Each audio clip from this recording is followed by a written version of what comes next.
Eu vou falar para vocês o que, pela Bíblia, demonstra o que é ser cristão. Ser cristão também é não colaborar com a obra do desenvolvimento de um evangelho falso. Se você ajuda numa obra que desenvolve um evangelho falso, você está atrapalhando o caminho da igreja, você está atrapalhando a pregação do evangelho, né? E muita gente não entende isso, né? Não compreende o quão grave é colaborar com uma obra que não seja a de Jesus Cristo. Se você estudar os ensinamentos bíblicos no Novo Testamento, você vai perceber todo esse problema que a igreja enfrentou na época dos apóstolos.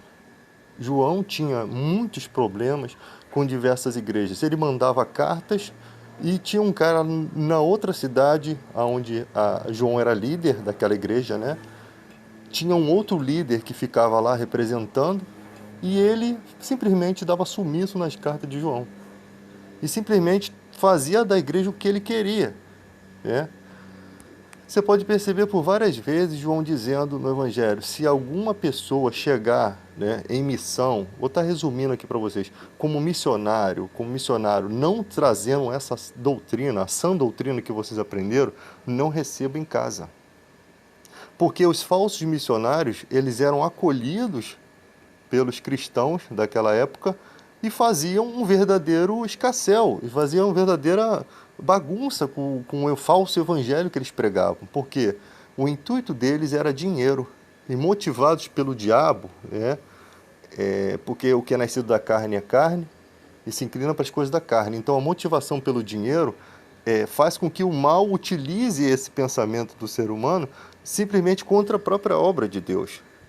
O que é nascido do Espírito é Espírito, se inclina para as coisas do Espírito.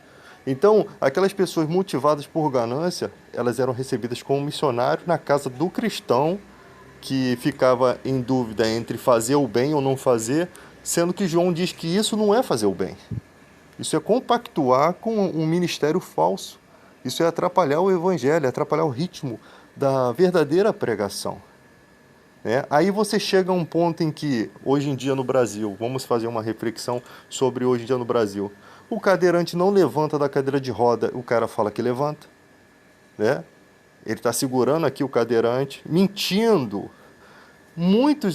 Um amigo meu já me confessou uma vez que esteve na Igreja Universal e pediram para ele mentir simplesmente para aumentar a fé das pessoas. Você chega com uma situação de milagre, né? Que você tem como um milagre, e eles fazem aumentar aquilo 1000 vezes para que a fé da pessoa se multiplique. Ou seja, você usa a mentira, e mentira nenhuma provém da verdade, para poder edificar uma igreja. Não existe. Deus não precisa de ajuda. Deus não precisa de forçação de barra. Tudo que é forçação de barra é coisa do homem. Deus não precisa disso para ser glorificado. Se ele precisasse disso, ele não enviava 300 contra 10 mil homens, né? Ele quando faz isso, ele mostra, a própria Bíblia ensina que ele enfrenta 10 mil homens com 300 para que o homem não diga que foi o próprio braço dele que deu a vitória. Então, quando Deus quer fazer um milagre, ele não precisa, cara, de nada. É um milagre inexplicável, a ciência não pode explicar, ninguém pode explicar. Mas isso não é uma coisa que acontece em massa. É uma coisa que acontece aleatoriamente. Aquela mulher lá do fluxo tocou em Jesus, ela foi respeitada na maneira dela de crer. Você pode perceber isso. Ela acreditou que se ela tocasse, ela seria curada. E Deus honrou a fé dela. Ou seja, mesmo que não fosse da forma adequada, ela simplesmente ela descobriu a fé sem saber, né? E Jesus disse, quem me tocou? Aí ela teve que declarar, sua fé te salvou. Jesus falou para ela, sua fé, a sua confiança, aquilo que você aplicou no seu coração foi o que te salvou, o que trouxe isso aí para você. Porque a fé você pode carregar para todo canto. As vestes de Jesus você não vai encontrar mais. Então Jesus mostrou, endireitou, ensinou a ela o que era fé. Foi essa confiança que você teve em Deus que te salvou. É igual quando você está desempregado e nada, as portas não se abrem, mas você confia que Deus, ele olha para a sua situação. Você confia, que confiança é essa? Essa confiança, ela não vai desprezar a situação. Você não vai deixar de correr atrás, você não vai deixar de lutar contra as adversidades, mas você vai ver todo momento o mar se levantando, você vai ver as situações adversas se levantando. Quando a sua vida, você vai ver a família triste, você vai ver os seus pensamentos de abandono, quando você pensa assim, caramba, cara, tá todo mundo trabalhando, todo mundo feliz, por que que só para mim não dá certo? Talvez é porque no momento que você confiar, Deus está querendo te dar uma lição. Você acorda e diz, hoje eu estou desempregado, mas está na mão de Deus. Você vai correr atrás, você vai fazer a sua parte. Porque Deus observa isso, cara. Quando Gideão estava ali na luta, malhando uvas, né? Malhando trigo, né? No lugar de malhar uva, ele estava malhando trigo, ele estava lutando ali para sobreviver. Deus foi lá e viu ele lutando, um guerreiro, e deu ali uma palavra de vitória na vida dele. É assim que funciona. O problema é que no Brasil, as pessoas que querem te dar a palavra de vitória, elas fazem isso mal intencionadas. Elas querem te dar uma palavra, ó, você tem talento. Elas tipo te impulsionam como se fosse um cara que faz essas palestras motivacionais. Mas esses caras, pelo menos, eles cobram o ingresso antes. Esses pastores corruptos não, eles querem cobrar o ingresso depois, porque eles vão ali te motivando, aí você vai naquela onda, consegue, e depois você acha que tem uma dívida com o pastor, dívida com a igreja, dívida com Deus, ou seja lá o que for. Você não tem dívida. Em todo momento, Paulo sempre disse, não são os filhos que devem tesourar para os pais que devem tesourar para os filhos. São os pastores que devem deixar um crescimento espiritual na sua vida. São os pastores que devem deixar boas coisas de sucesso na sua vida. Não é você que tem que deixar na vida do pastor. É lógico que você vai querer tudo do bom e do melhor para o pastor. Você vai querer tudo que for bom para a sua vida, você vai querer para o seu pastor. Porque ele que teve ali no momento de dificuldade com você, não teve ninguém para te aconselhar, mas o pastor verdadeiro, ele pode ser abençoado sim, mas ele não vai fazer isso com essa intenção de ser abençoado financeiramente. A intenção dele é doar a fé. E ele não precisa de nada, cara. Sabe? Ele pode precisar no momento da adversidade, sim, mas quem tem a fé, como Abraão, você vê quando Abraão se divide com Ló. Abraão disse para Ló, escolhe o lado que você vai, cara. Pode, tipo assim, como quem diz assim, pode escolher o melhor, cara. Pode escolher. Se você for à esquerda, eu vou para a direita. Se você escolher a direita, eu vou para a esquerda. Não importa. Por quê? Porque você, tipo assim, como se fosse isso. Você que vai precisar dessa sorte, porque eu já tenho Deus. Eu não preciso de sorte. Eu tenho Deus. Você que vai precisar do melhor. E Ló foi escolher o melhor. E Abraão não hesitou em ir para o pior lugar. Só que depois ele se esculhambou lá na frente, né? Depois arrebentou todo, o lugar que ele escolheu também, muitas pessoas do mal escolheram para estar ali. E mesmo assim Abraão nunca esqueceu Ló. Não guardou mágoa, não guardou ressentimento. Sabe o que eu aprendo? Que as pessoas estão em uma jornada de vida de amadurecimento. E nós não estamos ali para julgar essa jornada. Nós estamos ali para permitir que elas sigam a jornada dela e oramos por ela para que ela ganhe o crescimento que nós temos. É isso que a gente tem que aprender. Jó estava numa jornada de aprendizado. Jó ainda estava numa fase de amadurecimento, enquanto Abraão já era um cara amadurecido na fé. É isso que às vezes a gente não entende.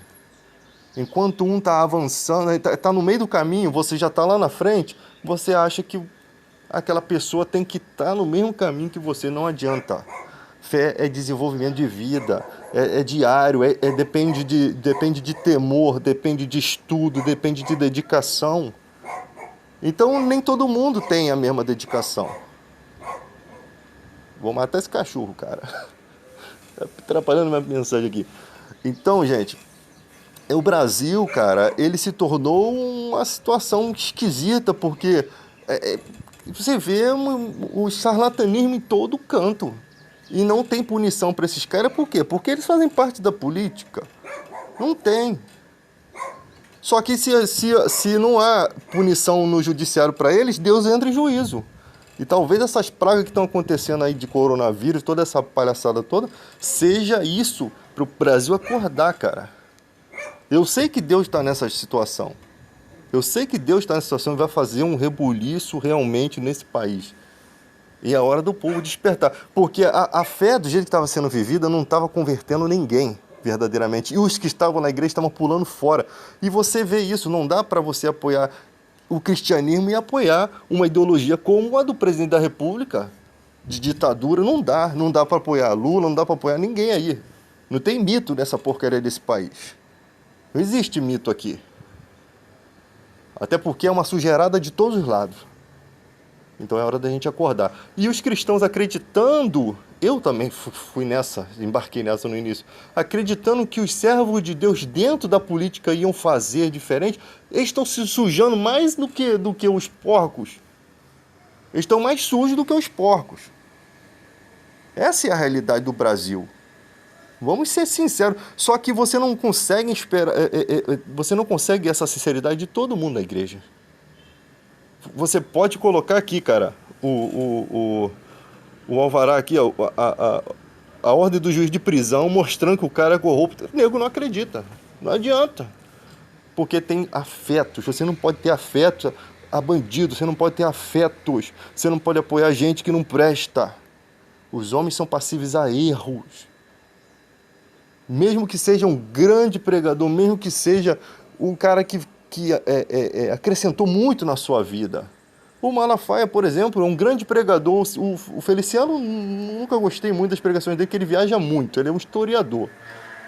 O do Feliciano se esperava isso, mas do Malafaia não esperava essa parafernália toda, esse apoio a gente podre, ter um dedo podre para a política. Um servo de Deus, cara, a Bíblia diz, você sabe, você conhece o tempo e o modo, você tem temperança, você tem discernimento de espírito. Como é que esse discernimento de espírito não funciona para você entender que árvore ruim não dá bons frutos e nem árvore boa dá maus frutos? Isso serve para a vida. Quando Jesus falou isso, ele está falando da vida humana. A árvore ruim não dá bons frutos. Se o cara é do mal, cara, não adianta. E a Bíblia chama esses que se dizem cristãos de impuros na fé.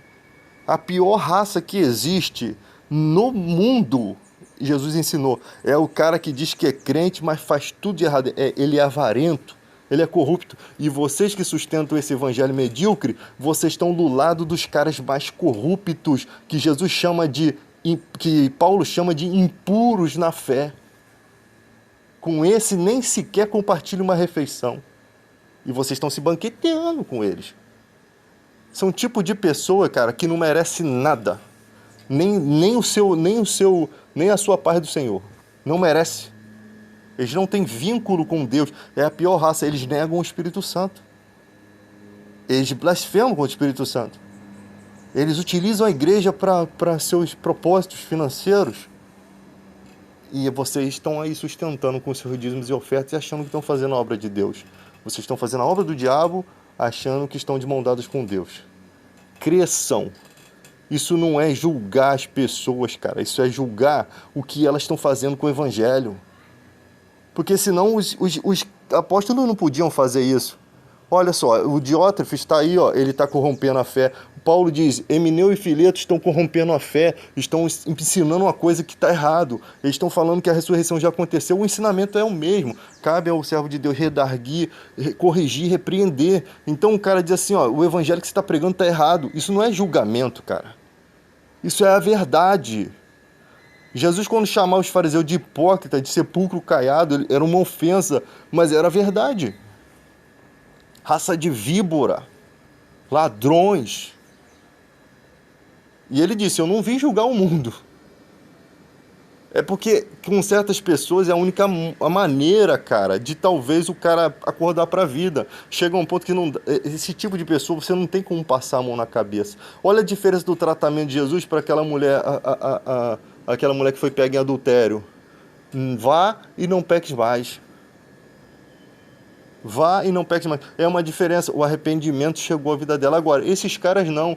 Eles são os médicos. Jesus diz, os sãos não precisam de médicos. Eles são os sãos. Os sãos não precisam de médicos. Eles são os doentes. Os que querem se arrepender. Os Zaqueus da vida. Que estão perdidos. porque foram enganados pelo dinheiro, pela ganância, e quando encontram com Jesus, eles se descobrem perdidos e eles se arrependem. O ladrão do lado de Jesus na cruz, um se arrepende e outro não. Esses são os doentes, esses são aqueles que uma palavra pode mudar a vida deles. Agora, os que se acham sãos, nenhuma palavra pode mudar a vida deles. Nenhuma. Aprendam com Jesus Cristo. Pelo amor de Deus, a Bíblia é cheia de conhecimento. As pessoas não conseguem compreender coisas simples, né? E ficam aí, brigando contra a religião. Não, vamos ali desfazer um trabalho de feitiçaria. Vamos ali, né, botar a macumba na tua porta. Olha, irmão, você tem que orar. Olha, gente, você aceitou. Quem é mais forte na sua vida? Maior que está em nós do que o que está no mundo, cara. Quem é mais forte? É Deus ou é o diabo nessa droga? Não dá para entender o povo de Deus. Ficam desesperados. Olha, estão falando isso de você. As músicas em si já até atrapalham. O inimigo vai ver, ele vai ver você de pé. E não vai, ele não te ajudou, também não vai ser ajudado. É umas músicas que são meio esquisitas, meio esculhambadas pro tempo de Deus. É meio esculhambada, por quê? Porque não é a humanidade que são os nossos inimigos. Eu não prego contra a ideologia do Macedo ou do Valdomiro, desses caras de Ageno Truque. Eu não prego contra os ensinamentos dele porque eu odeio eles, não. Eu odeio o que eles ensinam. Mas se eles se arrependem, se realmente você vê um arrependimento verdadeiro, tá aceito de volta. Não é ódio às pessoas, mas essas músicas parece que... Olha, aí você chega na igreja, Deus manda te revelar que tem pessoas com inveja na sua vida. Vai morrer de inveja. Primeiro que eu não tenho nada. Segundo, vai morrer de inveja, cara. Inveja não vai ultrapassar o quê? Ela vai sair do corpo da pessoa e vai me dar um soco? Vai me matar? Só se ela quiser puxar uma faca e me matar. Mas fora isso, ficar invejando, não tem carga negativa que possa contra o poder de Deus.